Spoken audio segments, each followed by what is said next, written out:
Sai IAS academy पर आप सभी का एक बार फिर स्वागत है। बच्चों, जैसा कि हमने कल पाषाण काल ख़त्म कराकर उसका टेस्ट कराया है, ठीक है। आज जो है पाषाण काल से आगे का पार्ट है उत्तर प्रदेश का, जिसमें ख़ास तौर से हम बात करेंगे उत्तर प्रदेश में प्रागैतिहासिक काल के साक्ष्य, जिनको हम 3 या 4 भागों में बांटेंगे, ठीक है, जिनको हम 3 या 4 भागों में बांटेंगे और ये देखेंगे कि उत्तर प्रदेश में कौन कौन से ऐसे स्थल हैं जो प्रागैतिहासिक काल के हैं और हमारे उत्तर प्रदेश में पाए गए हैं, ठीक है। तो जैसा कि मैं हर बार आपको बताता हूँ कि ये उत्तर प्रदेश राज्य विशेष है। इसमें आपके जो सवाल हैं वो UPPCS के एग्ज़ाम में, समीक्षा अधिकारी के एग्ज़ाम में, उत्तर प्रदेश पुलिस के एग्ज़ाम में, UPSSC के एग्ज़ाम में, स्टेट के समस्त एग्ज़ामों में उत्तर प्रदेश के जो क्वेश्चन हैं वो आपको देखने के लिए मिलेंगे और वो हमारी इन क्लासों से आपको मिल जाएंगे, ठीक है। तो बिना देरी किए चलते हैं अपने टॉपिक की तरफ। हमारे टॉपिक का जो पार्ट है उत्तर प्रदेश में प्रागैतिहासिक काल के स्थल। तो इतिहास का दूसरा कालखंड है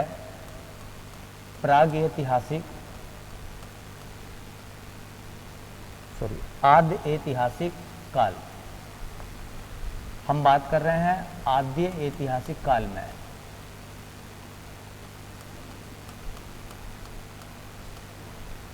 आद्य ऐतिहासिक काल,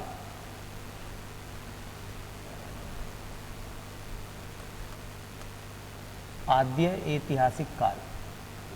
बेटा, जैसा कि मैंने बिल्कुल शुरू की क्लास में आपको बताया था कि आद्य ऐतिहासिक काल जो है इतिहास का वो हिस्सा है जहाँ लिखित साक्ष्य तो हैं, लेकिन उन लिखित साक्ष्यों को पढ़ा नहीं जा सका।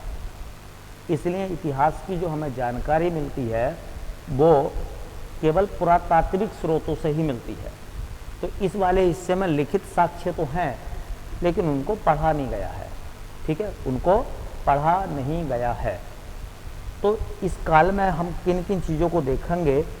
हम देखेंगे ताम्रपाषाण काल, सिंधु घाटी की सभ्यता, उत्तर सैंधव सभ्यता, और देखेंगे आर्य सभ्यता, मतलब जो हमारा वैदिक काल का हिस्सा है।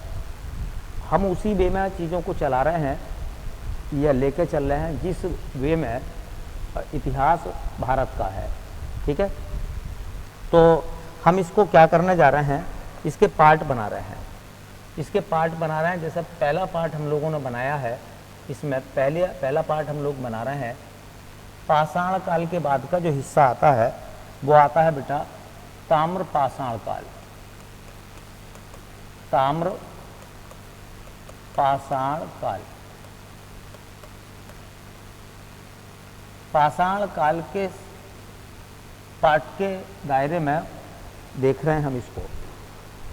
तो देखो, ताम्रपाषाण काल में क्या हुआ है कि इंसान ने तांबे के साथ साथ, पत्थर के साथ साथ तांबे के भी आभूषणों का या औजारों का प्रयोग किया है, हथियारों का या औजारों का प्रयोग किया है तांबे के। तो ताम्रपाषाण काल पहला हिस्सा हो जाएगा। पहले मैं आपको ताम्रपाषाण काल के बारे में बता देता हूँ।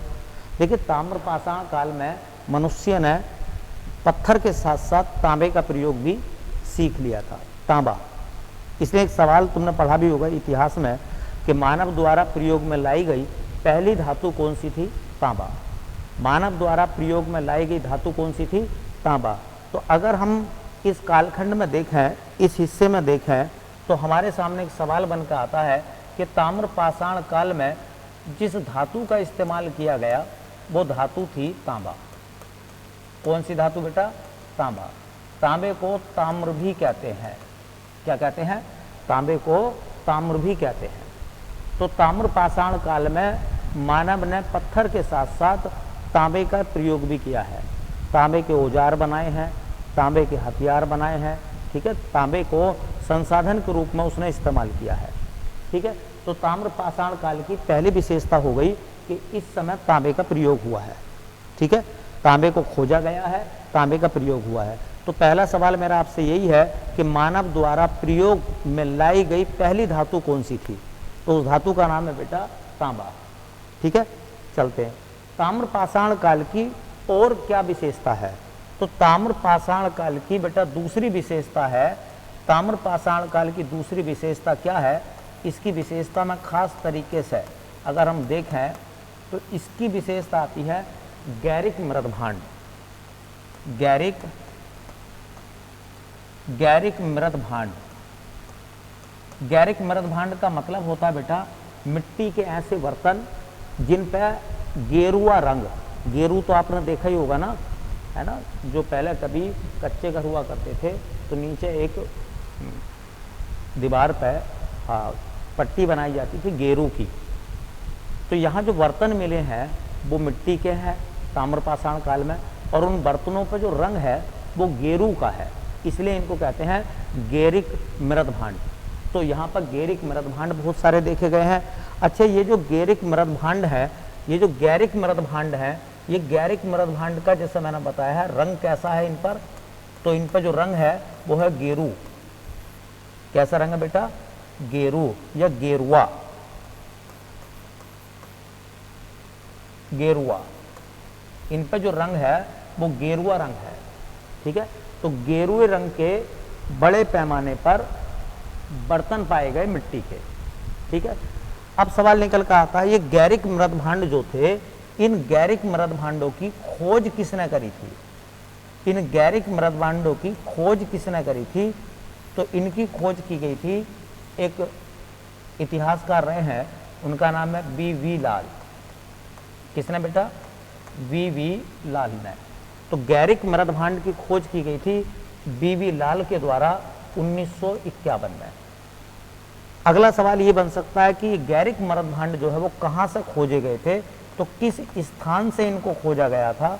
तो बेटा स्थान है हस्तिनापुर। क्या है? हस्तिनापुर। और हस्तिनापुर जो है वो उत्तर प्रदेश के किस जिले में पड़ता है? तो मेरठ में। मेरठ के हस्तिनापुर से गैरिक मृदभांडों को खोजा गया था 1951 में वी लाल के द्वारा। ठीक है, अब अगला सवाल देखो ये बन जाएगा, तो हस्तिनापुर जो है वो ताम्रपाषाण काल का एक स्थल है, ताम्रपाषाण काल का भी स्थल है हस्तिनापुर। ठीक है, गैरिक मृदभांड का जो नामकरण हुआ है वो नामकरण किसके नाम पर रखा गया है? तो इसका नामकरण हुआ है हस्तिनापुर के नाम पर, या ऐसा मान कर चले कि हस्तिनापुर में खोजे गए थे सबसे पहली बार। चलो इस बात को छोड़ो, एक सवाल बन जाएगा यहीं से। देखिए, उत्तर प्रदेश में ताम्रपाषाण काल के स्थल कहाँ कहाँ से मिले हैं? तो उत्तर प्रदेश में ताम्रपाषाण काल के स्थल, हमारे यूपी में जो ताम्रपाषाण काल के स्थल मिले हैं, एक तो मेरठ से मिले हैं, मेरठ में वही हस्तिनापुर वाला हिस्सा, और एक मिले हैं सहारनपुर से, सहारनपुर। ठीक है, तो यहां से क्या सवाल आपसे पूछा जाएगा? देखिए, यहां से क्या सवाल पूछा जाएगा? आपसे सवाल पूछा जाएगा कि मनुष्य के द्वारा सबसे पहले जिस धातु को खोजा गया और जिसका प्रयोग सबसे पहले हुआ वो धातु कौन सी थी? तो वो थी तांबा। ठीक है, दूसरा सवाल ये बन जाएगा आपसे कि उत्तर प्रदेश में किस स्थान से गैरिक मृदभांडों को खोजा गया था? तो स्थान का नाम हो जाएगा हस्तिनापुर। तीसरा सवाल आपसे हो जाएगा कि उत्तर प्रदेश में गैरिक मृदभांड है ना की खोज किसने की थी? तो उनका नाम हो जाएगा वी लाल। वी लाल ने उनको खोजा था, और कहाँ से खोजा था? हस्तिनापुर से। और हस्तिनापुर का किस जिले में पड़ता है बेटा? मेरठ में। ठीक है, और आखिरी सवाल आपसे पूछ सकता है कि उत्तर प्रदेश में ताम्रपाषाण कालीन संस्कृति के जो साक्ष्य मिले हैं वो किन जिलों से मिले हैं? तो सहारनपुर और मेरठ जिले से। ठीक है, चलिए अब हम बात करते हैं ताम्रपाषाण संस्कृति के बाद में आदि ऐतिहासिक काल में एक हिस्सा आता है, उसको हम बोलते हैं सिंधु घाटी की सभ्यता, या उसी को हम कहते हैं सैंधव सभ्यता। क्या कहते हैं बेटा? सैंधव सभ्यता। ठीक है, सैंधव सभ्यता। तो देखो, जैसे कि आप सब जानते बेटा, जो सैंधव सभ्यता है, सिंधु घाटी की सभ्यता है, सिंधु घाटी की सभ्यता का समय क्या है? तो वैसे तो अलग अलग इतिहासकार इसका समय अलग अलग बताते हैं, लेकिन रेडियो एक्टिवता के आधार पर सिंधु घाटी की सभ्यता का जो टाइम माना गया है 2350 बीसी से 1750 बीसी, 2350 बीसी से 1750 बीसी, 2350 बीसी से 1750 बीसी तक का जो टाइम है वो आता है आपका सैंधव सभ्यता का समय। सैंधव सभ्यता में किस धातु का प्रयोग हुआ है? तो मानव द्वारा प्रयोग की गई पहली धातु थी तांबा, मानव द्वारा प्रयोग की गई दूसरी धातु है कांसा। कौन सी? तो बेटा कांसा। कांसा को हम कांस्य कहते हैं। तो मानव द्वारा प्रयोग की गई दूसरी धातु कौन सी थी बेटा? कांस्य धातु का या कांस्य का इस्तेमाल किया गया। इसी वजह से सिंधु सभ्यता को हम, है ना, क्या कहते हैं? कांस्य युगीन सभ्यता। इसे कांस्य युगीन सभ्यता कहते हैं, कांस्य युगीन सभ्यता कहते हैं। किसे कहते हैं बेटा? सिंधु घाटी की सभ्यता को। ठीक है, अगला सवाल बहुत अच्छा बनेगा। ये जो सभ्यता थी सिंधु घाटी की सभ्यता, ये नगरीय थी या ग्रामीण थी? तो ये सभ्यता जो थी यह नगरीय सभ्यता थी, नगर थे इस समय, यह नगरीय सभ्यता थी, यह नगरीय सभ्यता थी। एक अच्छा सवाल बन जाएगा कि सिंधु घाटी की सभ्यता जो है उसके साक्ष्य या स्थल किन किन देशों में पाए गए हैं? तो इसके स्थल बहुत सारे मिले हैं हमारे भारत में, इसके बहुत सारे स्थल मिले हैं पाकिस्तान में, और इसके 2 स्थल मिले हैं अफगानिस्तान में। अफगानिस्तान, तो भारत, पाकिस्तान और अफगानिस्तान में ये इंडस वैली सिविलाइजेशन फैली हुई थी। ठीक है, अब देखो सवाल भी सुनते रहो।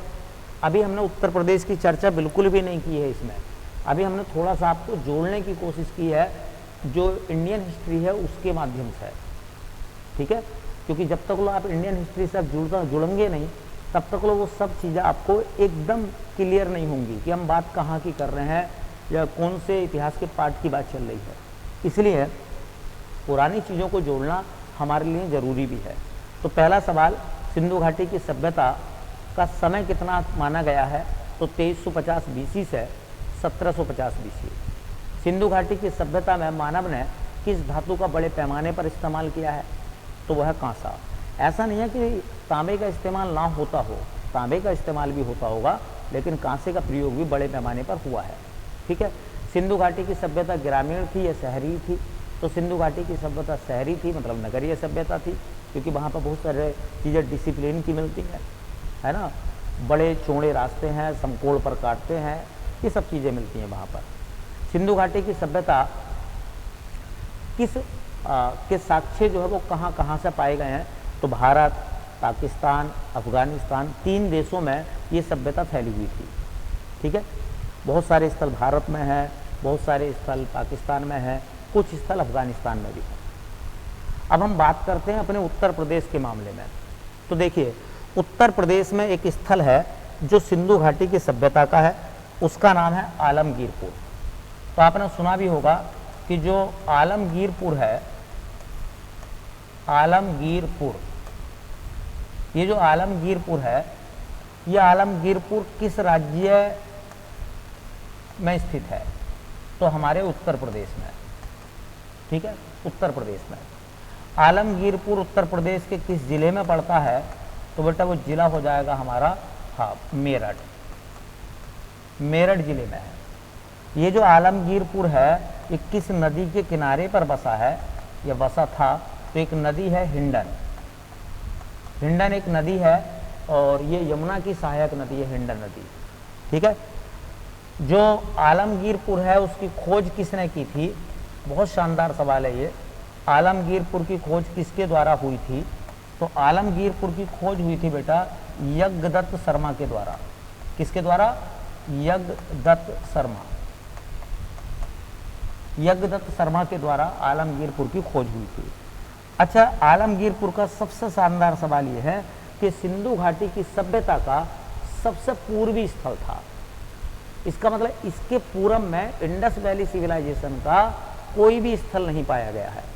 ठीक है, तो सबसे पूरब में था, इसका मतलब बाकी सब इसके बाद में है, बाकी सब इससे पश्चिम में है, इसके पूरब में कोई भी स्थल नहीं है। ठीक, तो खास बात क्या है? यह सिंधु सभ्यता का, यह सिंधु सभ्यता का सबसे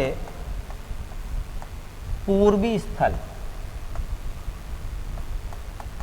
पूर्वी स्थल है। सिंधु सभ्यता का सबसे पूर्वी स्थल है। तो देखो, इंडस वैली सिविलाइजेशन के बारे में आपने जो मैंने 4-5 बातें बताई हैं, मौखिक आपको जो बेहतर बातें हैं आपको भी मौखिक याद होनी चाहिए कि इंडस वैली सिविलाइजेशन का टाइम कितना था। तो 2350 से 1750 तक। ठीक है, इंडस वैली सिविलाइजेशन में किस धातु का बड़े पैमाने पर इस्तेमाल हुआ? तो वो धातु थी कांसा। इंडस वैली सिविलाइजेशन कैसी थी? तो वो नगरीय है। क्योंकि कांसे का बड़े पैमाने पर इस्तेमाल हुआ इसलिए इसे कांस्य युगीन सभ्यता कहते हैं। ठीक है, हाँ, सिंधु घाटी की जो सभ्यता उसके स्थल जो है भारत में भी है, पाकिस्तान में भी है और अफगानिस्तान में भी है। ठीक है, वो पढ़ते हैं हम भारत के इतिहास में कि बनमाली कहाँ है, रोपण कहाँ था, है ना, सुत्ता गेंडोर कहाँ था, या अफगानिस्तान के जो स्थल थे वो कहाँ कहाँ थे, वो इंडियन हिस्ट्री का हिस्सा है। उत्तर प्रदेश के मामले में आपको याद रखना है कि आलमगीरपुर जो है वो किस सभ्यता का स्थल है। आलमगीरपुर जो है वो किस सभ्यता का स्थल है? तो वह है सिंधु घाटी की सभ्यता का स्थल। आलमगीरपुर किस राज्य में है? तो उत्तर प्रदेश में। आलमगीरपुर किस जिले में पड़ता? तो मेरठ में। किस नदी के किनारे पर बसा था? तो हिंडन नदी के किनारे पर, है ना। आलमगीरपुर जो है उसकी खोज किसने की थी? बड़ा सवाल है। यूपी पुलिस की तैयारी कर रहे हो या पीसीएस की, ये आपको ध्यान रखना पड़ेगा। तो आलमगीरपुर की खोज जो हुई थी वो 1958 में हुई थी। किसके द्वारा हुई थी? यज्ञदत्त शर्मा के द्वारा। और आपसे पूछा जाएगा कि सिंधु घाटी की सभ्यता का सबसे पूर्वी स्थल कौन सा था? तो वो था बेटा आलमगीरपुर। ठीक है, अब हम इसी को एक पार्ट बना रहे हैं। देखो, मानव ने पहले यहाँ इस्तेमाल करा तांबे का, अब उसके बाद में इस्तेमाल हुआ कांसे का। मानव द्वारा प्रयोग की गई दूसरी धातु कांसा थी और पहली धातु तांबा थी। ठीक है, अब इसके बाद क्या हुआ? आपने सुना होगा कि सिंधु घाटी की सभ्यता का पतन हो गया, इंडस वैली सिविलाइजेशन का पतन हो गया, और वो जो उसका नगरीय स्वरूप था वो सब उजड़ गया। जब वो नगरीय स्वरूप उसका उजड़ गया तो उसके बाद का जो काल शुरू हुआ उसे हम नाम देते हैं उत्तर सैंधव सभ्यता। उत्तर सैंधव सभ्यता का मतलब यह है कि सैंधव सभ्यता के बाद का समय। ठीक है, देखिए, वैदिक काल से पहले और सिंधु घाटी की सभ्यता के बाद का जो समय है उसे हम कहते हैं उत्तर सैंधव सभ्यता। क्या कहते हैं बेटा? उत्तर सैंधव सभ्यता। अब देखो, जो उत्तर सैंधव सभ्यता है उसके बारे में देखते हैं। यह है उत्तर सैंधव सभ्यता। उत्तर सैंधव सभ्यता।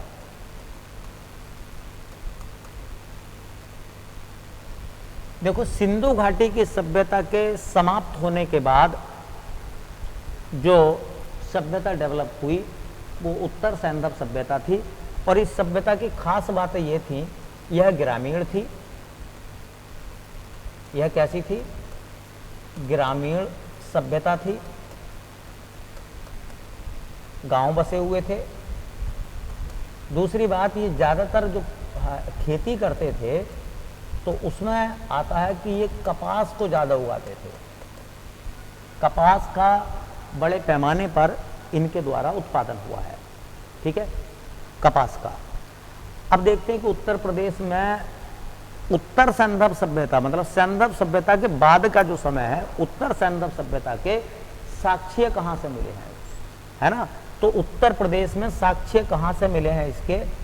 उत्तर प्रदेश में साक्ष्य। तो साक्ष्य कहाँ से मिले हैं बेटा? एक जगह का नाम आप पढ़ोगे, उसे कहते हैं हुलास। क्या कहते हैं? हुलास।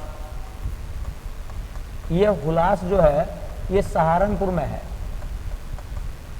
क्या नाम है इसका? सहारनपुर। तो हुलास जो है, हुलास जो है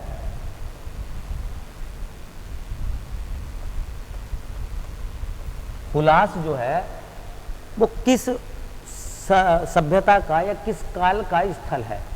सैंधव सभ्यता का या उत्तर सैंधव सभ्यता का? तो ये उत्तर सैंधव सभ्यता का हिस्सा है सहारनपुर का हुलास। ऐसे मुजफ्फरनगर में एक स्थल है मांडी, मांडी या मंडी, ये है आपका मुजफ्फरनगर में। मुजफ्फरनगर, क्या नाम बेटा? मुजफ्फरनगर। थोड़ी जगह कम है इसलिए आप देख लेना सही से। मुजफ्फरनगर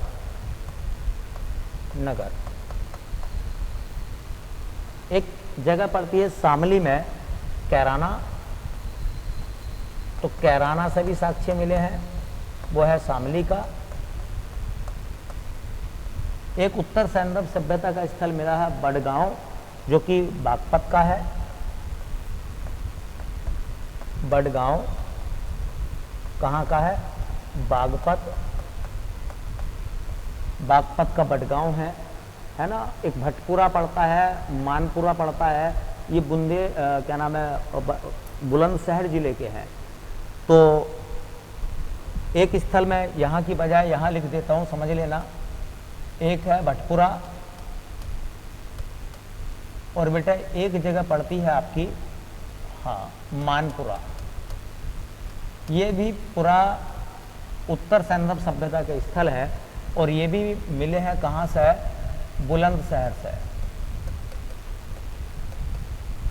बुलंदशहर उत्तर प्रदेश का एक जिला है बुलंदशहर, तो ये बुलंदशहर से मिले हैं ये स्थल भी।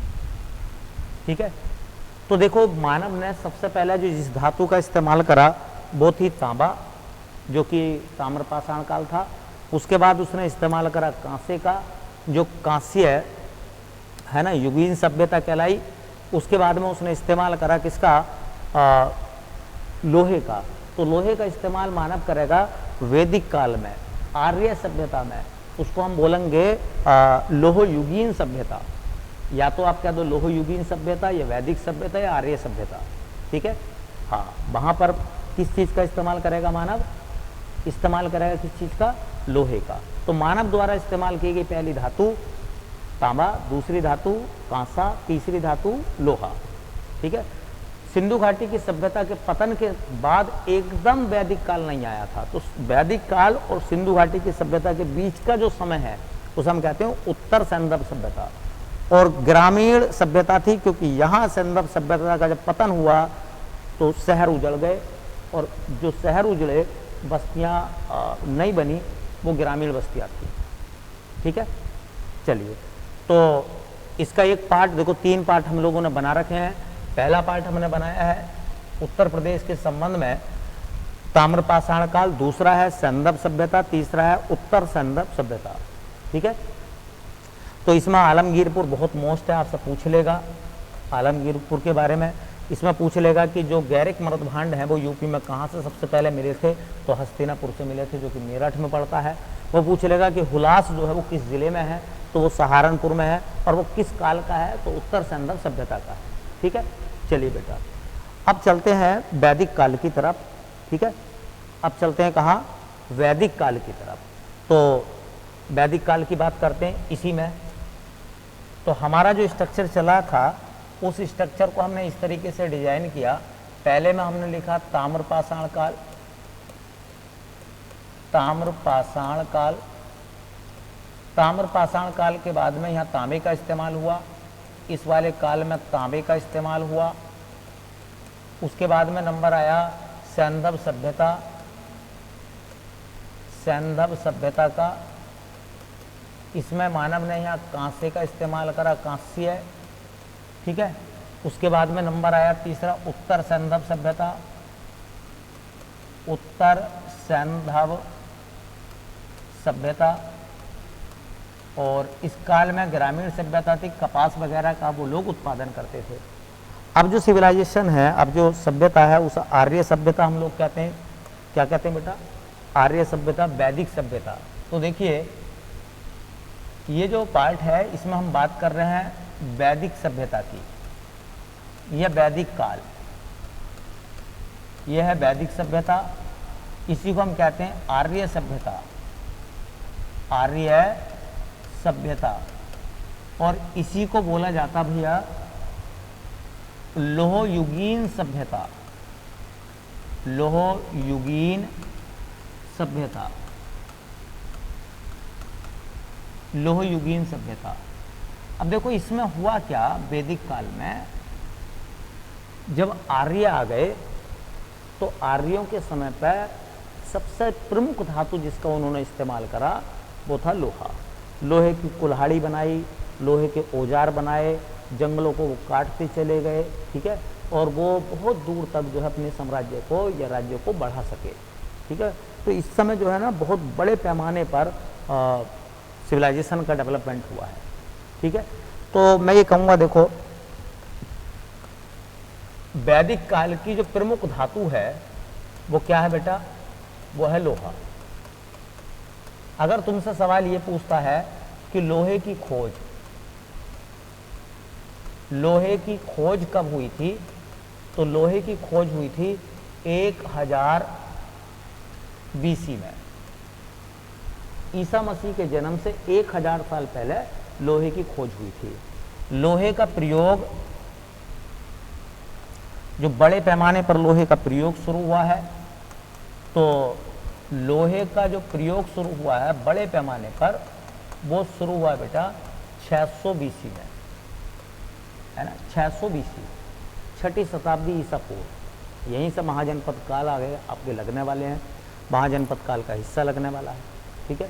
तो वैसे तो आपने वैदिक काल के बारे में बहुत सुना होगा कि वैदिक काल में जो सर्वश्रेष्ठ लोग होते थे उनको आर्य कहते थे, है ना। बाद में कहा जाता कि जो वैदिक काल की हमें जानकारी मिली वो 4 वेदों से मिली, जिसमें सबसे पहला वेद था ऋग्वेद, फिर आया सामवेद, फिर आया यजुर्वेद, फिर आया अर्थवेद, है ना, ठीक है। तो ऋजुवेद ऋग्वेद सबसे पुराना वेद है, अर्थवेद सबसे नया वेद है, ठीक है। अर्थवेद में जादू, टोना, मंत्र, तंत्र इन सब के बारे में है। गद्य और पद्य का जो वेद है वो आपका यजुर्वेद है। संगीत का जनक है सामवेद, ठीक है। ऋचाओं का उल्लेख, ये श्लोक जो मिलते हैं वो ऋग्वेद में मिलते हैं। तो वो सब बात जो है ना इंडियन हिस्ट्री की है ना। भारत के इतिहास में हम सब बातों को पढ़ते हैं। हम तो यहाँ ये देखना चाह रहे हैं कि उस वैदिक काल के उत्तर प्रदेश में कहाँ कहाँ से साक्ष्य मिले हैं या स्थल मिले हैं, ठीक है। तो एक स्थल जो है उत्तर प्रदेश के स्थलों की हम बात करें बेटा, कौन से काल का? वैदिक काल का। तो वैदिक काल का उत्तर प्रदेश में एक स्थल हमें मिलता है, देखो, जिसका नाम है, वैदिक काल का पहला स्थल कह रहे हैं जो हमें मिलता है, ठीक है। एक हस्तिनापुर से भी वैदिक काल के बारे में लोहयुगीन सभ्यता की जानकारी मिलती है ना। ऐसी एक नाम आता अहिच्छत्र, ठीक है। क्या नाम मिलता? अहिच्छत्र। एक नाम आप सुनोगे अतरंजी खेड़ा। क्या नाम सुनोगे? अतरंजी खेड़ा। तो अतरंजी खेड़ा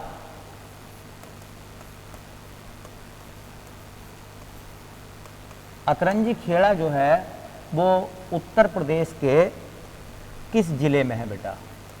तो अतरंजी खेड़ा बताया जाता है उत्तर प्रदेश के एटा जिले में है। अतरंजी खेड़ा किस नदी के किनारे पर था? तो नदी है काली नदी। अतरंजी खेड़ा से क्या आपको साक्ष्य मिले हैं? तो अतरंजी खेड़ा से साक्ष्य मिले हैं आपको लोहे का प्रयोग, लोहे का प्रयोग, लोहे के प्रयोग के साक्ष्य मिले हैं।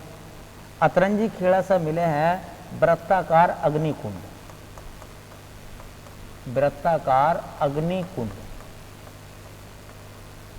है ना, वृत्ताकार अग्निकुंड। इसका मतलब ये होगा कि बड़े बड़े आग के कुंड हैं, इन कुंड में क्या होता होगा, जो लोहा होता होगा या लोहे के जो अयस्क होते होंगे उन्हें पिघलाने के बाद वो लोहा बनाते होंगे, फिर लोहे के औजार बनाते होंगे।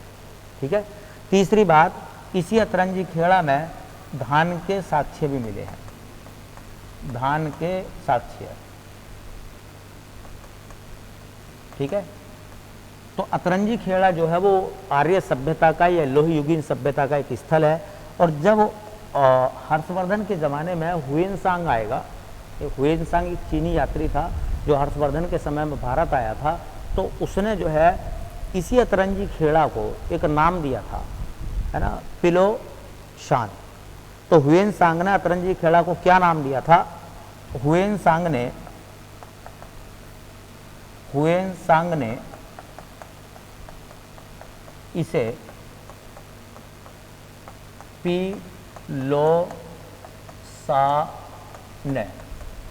पिलोसान कहा।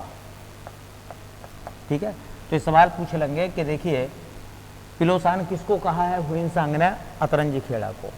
वृत्ताकार अग्निकुंड कहाँ से मिले हैं, जो कि लोह युगीन सभ्यता के हैं, तो बेटा वो मिले हैं आपको अतरंजी खेड़ा से। ठीक है। किस राज्य में पड़ता है, उत्तर प्रदेश में, और किस जिले में आता है, तो एटा जिला। ठीक है। एक साक्ष्य मिला है, एक स्थल और मिला है जिसका नाम है अहिच्छत्र। क्या नाम है उसका, अहिच्छत्र। इसी काल का है अहिच्छत्र।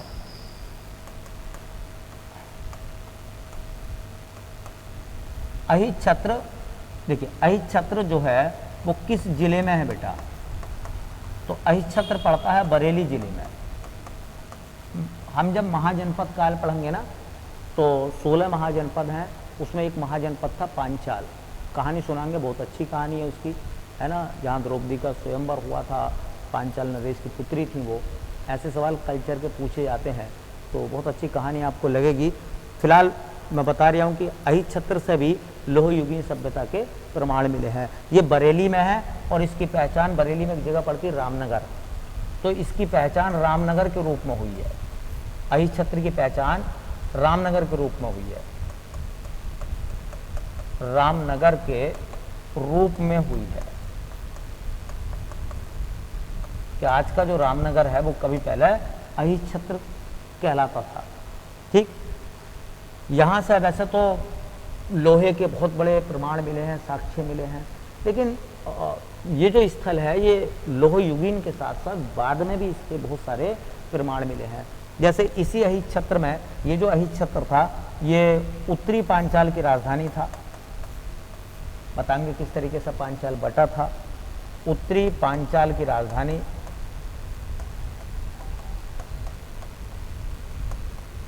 उत्तरी पांचाल की राजधानी थी ये। उत्तरी पांचाल की राजधानी थी अहिच्छत्र और दक्षिणी पांचाल की राजधानी थी काम्पिल्य। ठीक है। जहां द्रौपदी का स्वयंवर हुआ था। ये सवाल पुलिस में पूछा था। देखो, उत्तरी पांचाल की राजधानी याद रखें अहिच्छत्र। इसी अहिच्छत्र से अशोक ने यहां एक स्तूप बनवाया। बाद में चल के, सब बात की बातें हैं, पढ़ेंगे अशोक के ज़माने में, है ना। यहीं से मित्र उपाधि के सिक्के मिले थे। मित्र उपाधि के सिक्के मिले कहाँ से, अहिच्छत्र से। तो उत्तरी पांचाल की राजधानी क्या थी बेटा, पांचाल। उत्तरी पांचाल की राजधानी क्या थी, अहिच्छत्र। ठीक है। तो ये भी स्थल है लोह युगीन सभ्यता का उत्तर प्रदेश में। और अतरंजी खेड़ा है। एक मैंने पहला बोला था अभी आपसे कुछ समय पहले कि देखिए उत्तर प्रदेश में एक स्थल और मिला है इसी काल का, जिससे हम लोग कहते हैं, जिसे कहा जाता है हस्तिनापुर, जो कि मेरठ में।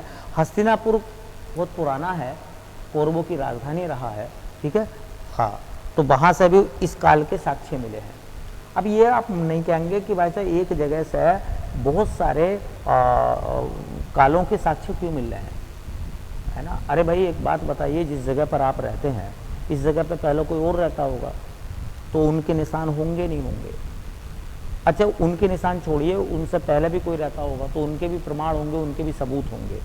तो आप ये नहीं कह सकते कि आने वाले टाइम में इस जगह पर किन किन काल के लोगों के निशान मिलेंगे। जो जो वहाँ पर रहे हैं और वो जिस काल के हैं उन सबके प्रमाण वहाँ पर खोजे जाएंगे। भाई जो मेरा घर है, पहले पिताजी का घर था, उससे पहले दादा का घर था, उससे पहले परदादा का घर था। तो अब इससे एक अनुमान लगाओ कि यहाँ दादा, परदादा, पिताजी सबके साक्ष्य होंगे नहीं होंगे। तो ऐसे ही हैं सब। ठीक है, एक जगह जिसकी हम लोग चर्चा कर रहे हैं वो जगह है हस्तिनापुर।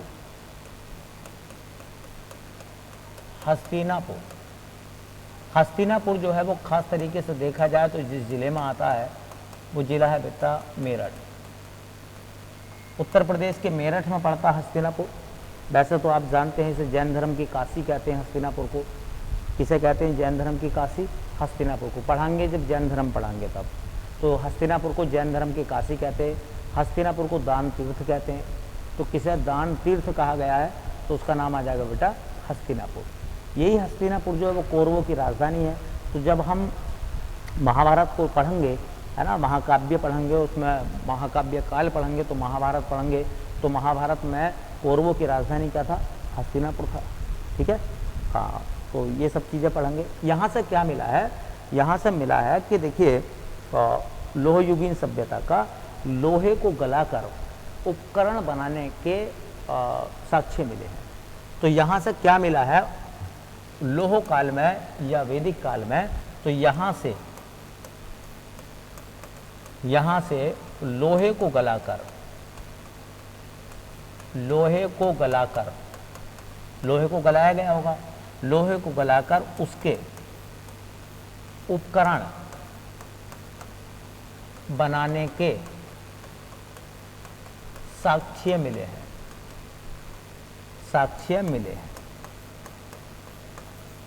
ठीक है, तो मानव द्वारा प्रयोग की गई पहली धातु तांबा, दूसरी धातु कांसा और तीसरी धातु लोहा। उत्तर प्रदेश में लोहयुगीन जो स्थल हैं वो और भी हैं। लोहयुगीन स्थल श्रावस्ती से मिले हैं, काम्पिल्य से मिले हैं, मथुरा से मिले हैं। तो लोहयुगीन अन्य स्थल कौन कौन से हमारे यूपी से मिले हैं? तो मथुरा से भी मिले हैं कुछ प्रमाण, कुछ स्थल हैं, खास नहीं पेपर में। उसके बाद में श्रावस्ती से मिले हैं, ठीक है, काम्पिल्य से मिले हैं, काम्पिल्य से भी मिले हैं। तो ये स्थल हैं। पूछ लेगा आपसे कि बताइए, हाँ, कौन कौन सी जगह से वैदिक काल के निशान मिले हैं, वैदिक काल या आर्य सभ्यता के प्रमाण मिले हैं। ठीक है, तो ये हमने अपना आदि ऐतिहासिक काल कर लिया। इसके बाद आएगा महाकाव्य काल। महाकाव्य के बाद हम पढ़ेंगे महाजनपद काल। ठीक है, तो बेटा उम्मीद है कि सब चीज़ें आपको पसंद आई होंगी। और हाँ, एक काम करिए, हमारे वीडियो को ज़्यादातर लोगों तक पहुँचाइए, शेयर करो, सब्सक्राइब करो, लोगों तक पहुँचाओ। ठीक है, और ये सबके लिए, सभी एग्ज़ाम के लिए हाँ महत्वपूर्ण टॉपिक हैं सब। ठीक है, और हाँ कमेंट करिए, अगर कोई किसी प्रकार की आपको सवाल या कोई दिक्कत हो तो आप बता सकते हैं, कमेंट करके बता सकते हैं। मैं बार बार भी कहता हूँ कि जो आपकी समस्याएं हैं वो हमारे पास अगर पहुँचेंगी तो हम उसे दूर करने की पूरी कोशिश करेंगे। ठीक है, तो मिलते हैं बेटा नेक्स्ट क्लास में। तब तक के लिए आप सभी का बहुत बहुत धन्यवाद।